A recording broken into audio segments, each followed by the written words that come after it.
गांव के बीचों बीच एक कच्ची सड़क के किनारे हर दोपहर एक छोटा सा ठेला सज जाता था। उस ठेले पर लकड़ी का चूल्हा धक रहा होता, ताजे मसालों की खुशबू हवा में घुल जाती और भीड़ धीरे धीरे जमा होने लगती। यह ठेला था रवि का। उम्र 30 से 35 के बीच होगी। चेहरे पर हमेशा मुस्कान रहती। बचपन से अनाथ पर दिल का ऐसा बढ़ा कि पूरा गांव उसे अपना मानता था। एक बूढ़ी अम्मा जो हर दिन पहली ग्राहक होती, पास आकर बोली, अरे बेटा, आज भी इतना खुशबूदार चिकन बनाया है, लेकिन बता कब तक मुफ्त में खिलाता रहेगा? कोई धंधा वंधा कर ले, थोड़ा कमा भी ले। अम्मा, जब तक जान है यह ठेला चलेगा। आप बस आशीर्वाद देती रहना। भीड़ बढ़ती जाती। अमीर गरीब छोटे बड़े आसपास के गांवों से लोग रवि के चिकन का स्वाद लेने आते। सबकी जुबान पर एक ही सवाल रहता, मुफ्त क्यों? उस दिन एक जवान लड़का जिसका नाम था गोपाल थाली लेते हुए बोला, अरे भाई, ये राज बता दो ना, रोज इतनी भीड़, इतना खर्चा जेब से जाता है ना। भाई, सवाल जवाब छोड़, गरम गरम चिकन खा। राज जान के क्या करेगा? फिलहाल तो दाल रोटी खाने से अच्छा है चिकन का मजा ले। भीड़ हंसने लगी। रवि का अंदाज ही ऐसा था कि सवाल पूछने वाला भी मुस्कुरा देता। लेकिन गोपाल की जिज्ञासा बढ़ गई। उसने ठान लिया कि आज रवि का पीछा करेगा। शाम को ठेला खाली हो चुका था। रवि ने बर्तन समेटे, ठेला खींचा और घर की ओर चल पड़ा। गोपाल कुछ दूरी बनाकर उसका पीछा करने लगा। रवि को लगा ही नहीं कि कोई पीछे है। वह गांव की गली से होते हुए अपने छोटे से मिट्टी के घर पहुंचा। घर में साधारण चूल्हा, कुछ मसाले और मुट्ठी भर बर्तन। गोपाल झोपड़ी के कोने से सब देख रहा था। रवि बस रोज का काम कर रहा था, बर्तन धोना, मसाले सुखाना और अगले दिन का चिकन तैयार करने के लिए पास की दुकान से ताजा चिकन लाना। गोपाल को लगा शायद कोई गुप्त मसाला होगा या कोई छिपा खजाना, पर सब कुछ साधारण था। वह चुपचाप वापस लौट गया। अगले दिन गोपाल फिर ठेले पर आया। भाई, कल रात तेरे घर तक गया था। रवि मुस्कुराया और कहा, अरे वाह, क्यों भैया, रेसिपी चोरी करनी थी क्या? रेसिपी नहीं जानना था कि तू हर दिन इतना चिकन मुफ्त में कैसे खिला देता है। तेरा कोई नफा नहीं, ना पैसे आते, फिर कैसे? भाई, तेरे जैसे बहुत लोग पूछते हैं, पर सुन, यह राज जान के तू क्या करेगा? मुफ्त का चिकन खा, पेट भर और घर जा। राज जानने की भूख मत रख। ठीक है, पर एक दिन तो बता ही देना पड़ेगा। अरे हाँ, वो दिन आएगा। एक दिन पूरा गांव जान जाएगा। लेकिन अभी मत जान। अभी तो बस खा, नहीं तो चिकन खत्म हो जाएगा। तू भी ना बड़ा ही अजीब आदमी है। अजीब हूं, तभी तो सबको मुफ्त में चिकन खिलाता हूं। रवि ने आंख मारते हुए कहा, भीड़ ठहाका लगाती है। मसालों की खुशबू हवा में फैलती है। हर कोई चिकन का स्वाद ले रहा है, लेकिन दिल के अंदर सबके मन में वही सवाल गूंज रहा है, रवि, आखिर यह सब कैसे करता है? गांव में यह चर्चा का विषय बन चुका था। हर कोई राज्य जानना चाहता था, लेकिन रवि का रहस्य फिलहाल अंधेरे में ही था। अगले दिन सूरज की पहली किरण गांव की गलियों में फैल गई। हल्की ठंडी हवा चल रही थी और गांव के चबूतरे पर लोग रोज की तरह बैठकर बातें कर रहे थे। वहीं से होकर रवि अपना ठेला खींचते हुए उस जगह पहुंचा जहां वह हर दिन ठेला लगाता था। रवि ने रोज की तरह ठेला सजाया, चूल्हा जलाया और चिकन की खुशबू हवा में फैलने लगी। कुछ पुराने ग्राहक पास आकर खड़े हुए। तभी दूर से एक अनजान आदमी गांव की गली से आता दिखा। उसके चेहरे पर तिरछी मुस्कान थी। वह पास आते ही जोर से बोला, अरे भाई, कहाँ है वो रवि? सुना है गांव में कोई ठेला है जो मुफ्त में चिकन और रोटी खिलाता है। रवि हंसते हुए बोला, भाई सामने खड़ा हूँ, यही ठेला है। पास खड़ा एक ग्राहक भी मुस्कुराकर बोला, अरे साहब, यही है हमारे रवि भाई, और यही है वो मशहूर ठेला, एक बार खाओगे तो उंगलियां चाटते रह जाओगे।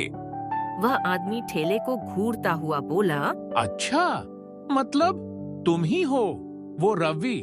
बड़ा नाम सुना है तुम्हारा। चलो देखने आया हूँ कि ऐसा क्या कमाल कर देते हो। रवि हल्की मुस्कान के साथ बोला, भाई बोलो क्या काम था? खाना खाना है तो प्लेट लगाऊं। वह आदमी थोड़ा ताना मारते हुए बोला, काम तो कुछ नहीं, बस ये देखने आया हूँ कि तुम सबको मुफ्त में खिलाते कैसे हो। यह भी कोई धंधा हुआ भला? जरूर कोई चाल है इसमें। रवि ने शांति से कहा, जैसे बाकी लोग पैसे लेकर खिलाते हैं, वैसे मैं मुफ्त में खिला देता हूँ। इसमें चाल क्या होगी?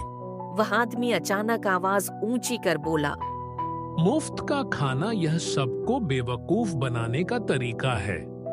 जरूर यह सड़ा गला सस्ता चिकन लाता होगा। लोग खाकर बीमार पड़ेंगे। कोई इतना नेक दिल नहीं होता कि रोज मुफ्त में सबको खिलाए। ठेले पर खड़े ग्राहकों में हलचल मच गई। कुछ लोग एक दूसरे की ओर देखने लगे। रवि शांत था। भाई तुम्हारे कहने से कुछ नहीं होता।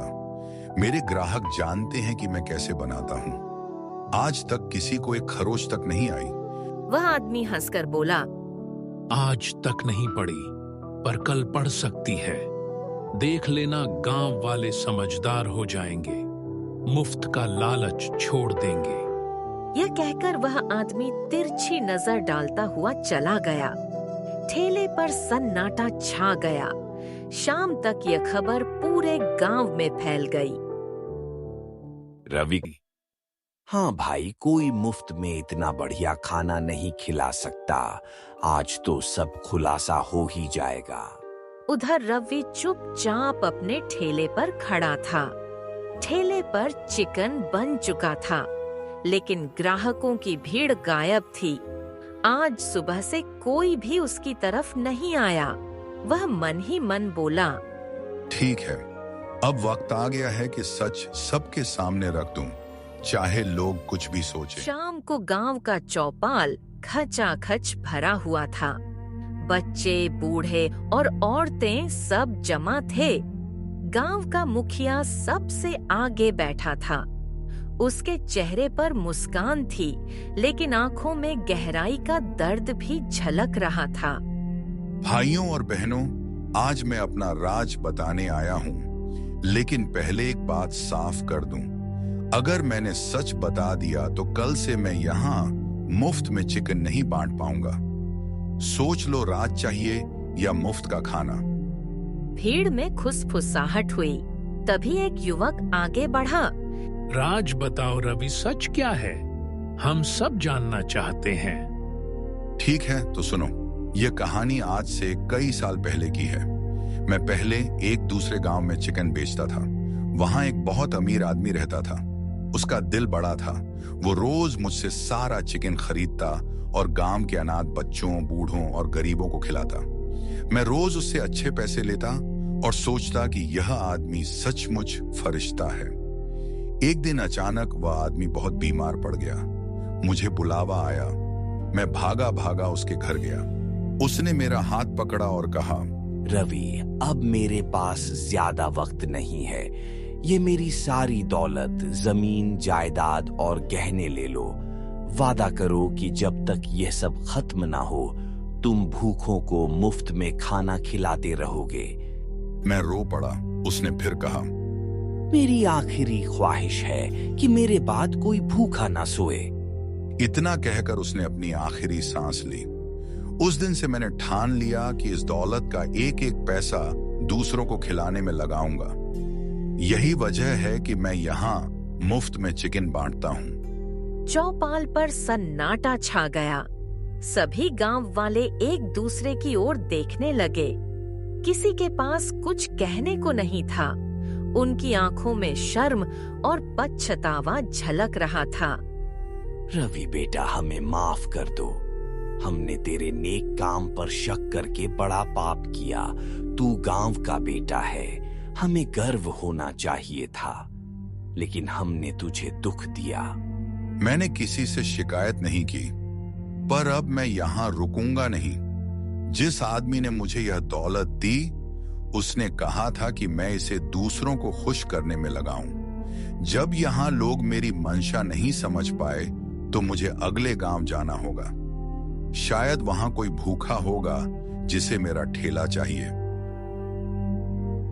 अगले दिन रवि अपना ठेला लेकर गांव छोड़ गया। कुछ मील दूर नए गांव में उसने ठेला लगाया। वही खुशबू, वही प्यार। वहां के लोग हैरान थे कि कोई इतना स्वादिष्ट खाना मुफ्त में दे रहा है। लेकिन इस बार रवि को देखकर उनकी आंखों में बस सम्मान था। रवि ने खुद से कहा, यही मेरा रास्ता है। जब तक यह दौलत है, मैं भूखों को खिलाऊंगा।